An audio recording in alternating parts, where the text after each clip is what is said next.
Recently retired Haltom City Police Corporal Tony Miller was killed when his Azle home caught fire. He served the community for nearly 3 decades.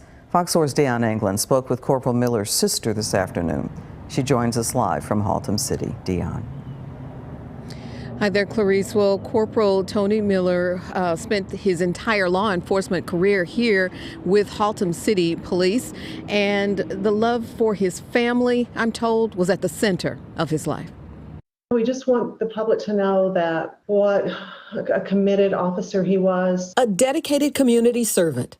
Haltom City Police Corporal Tony Miller was with the department for more than 25 years. He retired and just weeks ago returned to work as a property technician. I think the thing that he was probably the most proud of was that during most of his service as a police officer, he spent as a detective investigating crimes against children. He took it and he did it so well. So many court appearances he had to make, and on his off time, just so committed to his family. Corporal Miller died here in a fire at his home in Azle Sunday morning.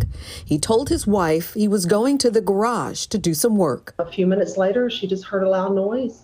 And she thought, wow, I think maybe a shelf fell, So she opened the door to check and see if the shelf had fallen. And when she did, the flames just shot inside at her. And so she literally had seconds to get out of the house. She got out with the clothes she was wearing, and she happened to have her phone in her little side pocket. Once outside, Miller's wife described several more explosions and a fire that raced through, engulfing their home.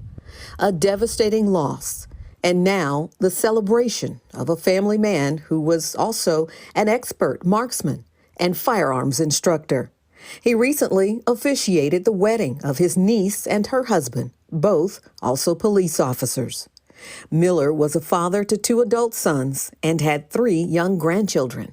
One of the absolute blessings is that those children were not there, because I know that my sister-in-law would have not left that home without those kids. It is unclear what caused the explosion and fire. Tony was, he was an expert at guns and handling guns and teaching people about guns.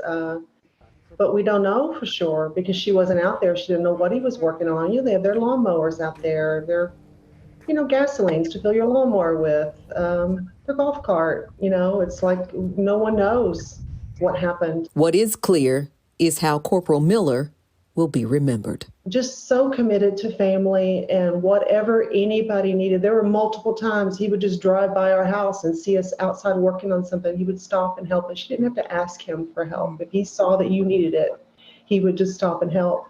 And he was that way in his personal life and his business life. Now, according to his sister, the Parker County Fire Department tells the family it is possible, due to the extensive damage, they may not determine what caused the explosion and fire. Corporal Miller's funeral arrangements are still pending.